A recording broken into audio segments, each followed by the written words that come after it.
Allez fils, descends. Descends. Salut les gars.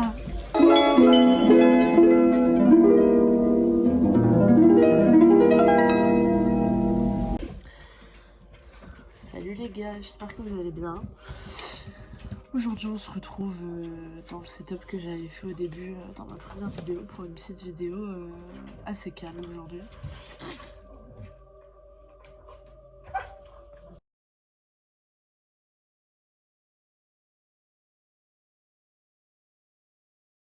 Du coup je disais on se retrouve aujourd'hui dans une vidéo plutôt calme où je vais vous parler de 5 films qui m'ont plutôt plu. Dans la dernière vidéo j'avais déjà dit 3 films que j'avais aimés, du coup je vais pas les remettre dedans même si c'est des films que j'adore.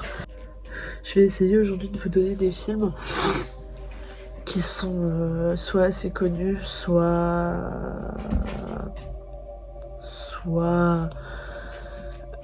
vieux, mais qui sont tout à fait regardables et super bien. Voilà, je voulais faire une petite vidéo courte pour changer parce que mes vidéos étaient assez longues. Donc je vais me mettre sur la droite comme ça pour pouvoir vous mettre la fiche du film ici au montage. Et puis on commence tout de suite. Donc on va commencer avec le premier. Un film qui est sorti au cinéma en 2016. C'est un film qui s'appelle The Neon Demon. Donc vous avez la fiche juste là. Ou Hazel. Où en fait c'est l'histoire d'une jeune fille, elle arrive dans cette agence de mannequins. Toutes les autres sont...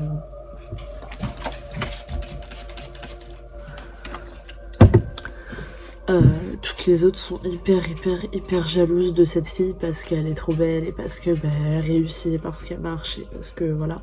Et en fait le film dénonce la jalousie, comment on pourrait dire ça? Oui c'est ça, la jalousie et tout ce qui pourrait entacher en fait le milieu glam et complètement...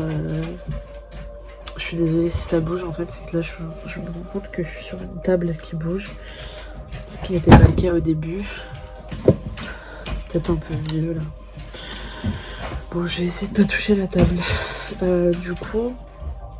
Oui, donc ça dénonce un peu le côté glam de je suis mannequin, on est trop belle, ça se passe trop bien, etc. Donc forcément, il y a des sujets un peu sensibles. L'anorexie, les maladies mentales, tout ce qui peut dégénérer, tout ça. Et au-delà du fait que ce soit un film qui là puisse vous paraître léger dans le contexte et concept du film, dès que je filme, ça...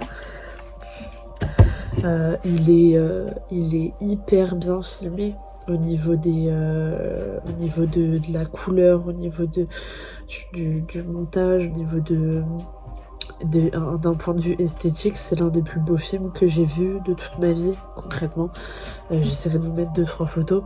Il est incroyable, ce film à regarder. Déjà esthétiquement il est incroyable et moi perso j'ai beaucoup accroché à l'histoire et tout ça. Après c'est pas le cas de tout le monde, hein. Je sais qu'il y a des amis qui ont pas du tout accroché, moi j'ai vraiment beaucoup accroché à ce film. Donc tous les films que je vais vous présenter durent à peu près 2 heures. Alors je suis désolée, j'avais pas prévu, si je m'en suis rendu compte là tout de suite, enfin je m'en suis rendu compte que là. Le 10e film que je vais vous présenter, c'est un film qui date de 2001, pardon, et ça s'appelle Mulholland Drive. Je vous mettrai les photos pareil, avec Naomi Watts comme actrice si ça vous parle. Réalisateur par David Lynch qui a fait des films très connus comme Blue Velvet, j'ai l'autre là en tête, Twin Peaks, enfin bref c'est un réalisateur plutôt connu. Pour ceux qui connaissent pas Mulholland Drive, déjà je vous incite et je vous invite à aller voir ce film parce que j'aurais très bien pu commencer par des films très connus que j'adore, comme Tarantino, j'adore ce qu'il fait, mais bon c'est très connu. Shutter Island j'adore, tout, où j'aurais pu prendre je sais pas moi, enfin voilà, plein de classiques en fait. Shining qui est excellent aussi, Kubrick, mais bon je vais pas non plus Enfin mon but en fait c'était d'essayer de trouver des films où moi quand j'en parle à des potes, je me rends compte qu'ils les connaissent pas. Donc je vous parle de Mulholland Drive, donc en fait c'est mi-science-fiction, enfin c'est pas science-fiction mais comment dire, c'est... Donc là si vous aimez les films avec un plot twist à la fin, où à la fin vous avez le cerveau un peu renversé comme si vous regardez Inception ou si vous regardez Shutter Island pour le coup, ou des films comme ça, là c'est le cas. En fait c'est un espèce de conte, enfin eux ils appellent ça un espèce de conte on va dire actuel en fait. C'est une femme amnésique qui se retrouve sur la rue de Mulholland Drive, donc c'est une rue très connue à Hollywood.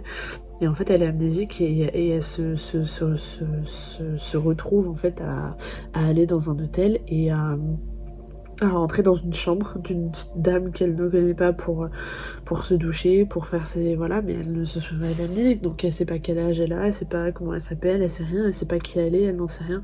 Et en fait, il se trouve qu'elle est dans la chambre et dans l'appartement de l'hôtel, parce que vous savez aux États-Unis c'est toujours des espèces d'hôtels avec des appartements de fous quoi, recueillis par une actrice qui vient juste d'arriver à Hollywood, et en fait toutes les deux elles vont essayer de trouver, démêler le vrai du faux de qu'est-ce qui lui est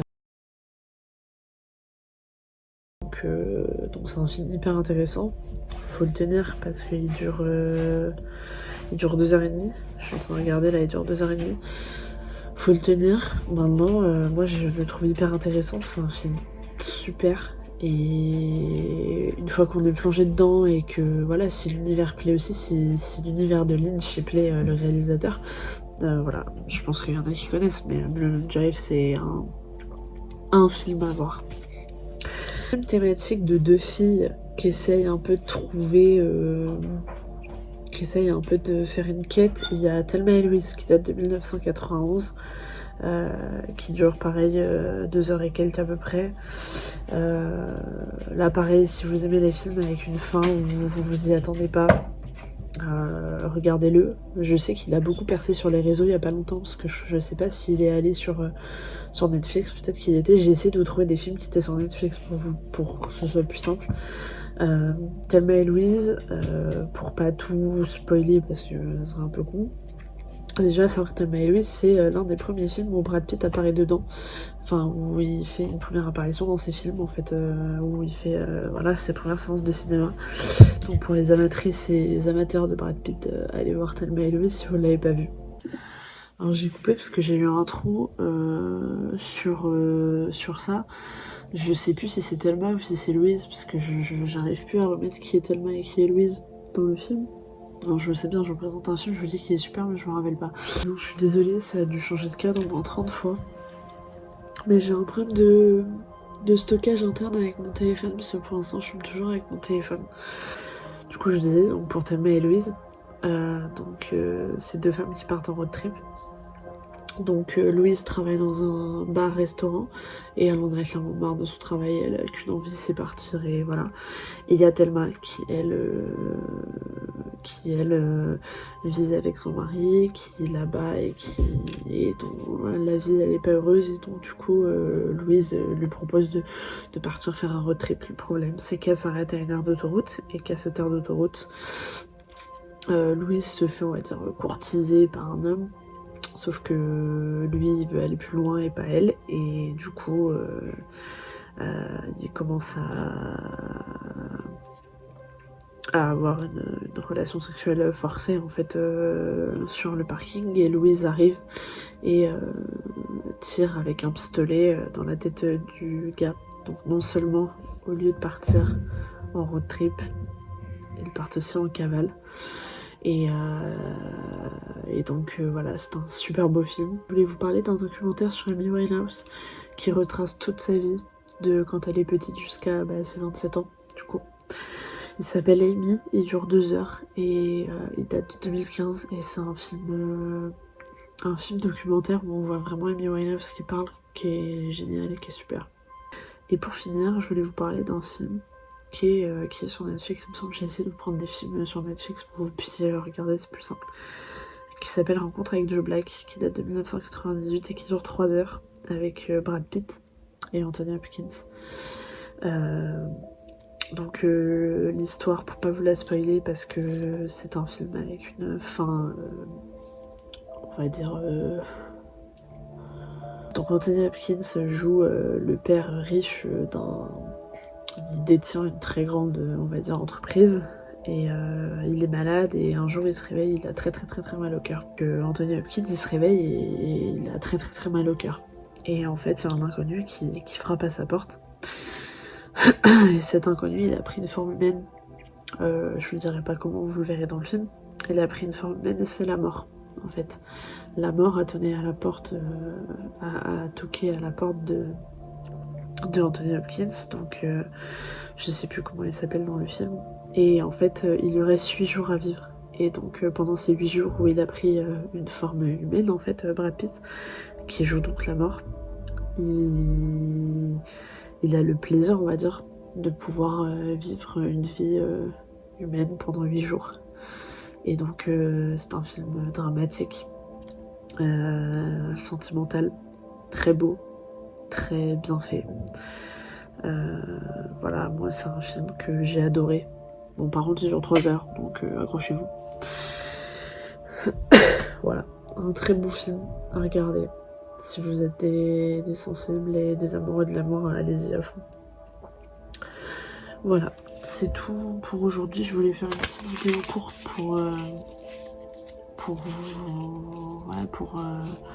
pour changer un peu et pas faire des vidéos que de 20 minutes parce que j'arrive pas à faire des vidéos de moins de 20 minutes. J'espère que celle-là vous aura plu. Mettez-moi les retours si jamais vous voulez que je vous fasse d'autres top 5 de livres, top 5 de groupes de musique, de chanteurs, ou top 5 de je sais pas, il y a plein de trucs quoi. Dites-moi si ça vous a plu. Dites-moi si les films, si vous les regardez, ça vous aura plu aussi. Voilà, dites-moi. En tout cas, j'espère que... Et oui. Je vous fais des gros bisous. Lâchez un pouce bleu si vous avez aimé. Abonnez-vous, ça me fera toujours plaisir. Je vous fais des... Faut qu'ils prennent soin d'eux. Tu viens, mon fils? Viens dire au revoir. Viens. Oui. Gros bisous. Je vous dirai toujours que j'aurai au revoir. D'accord, je retiens.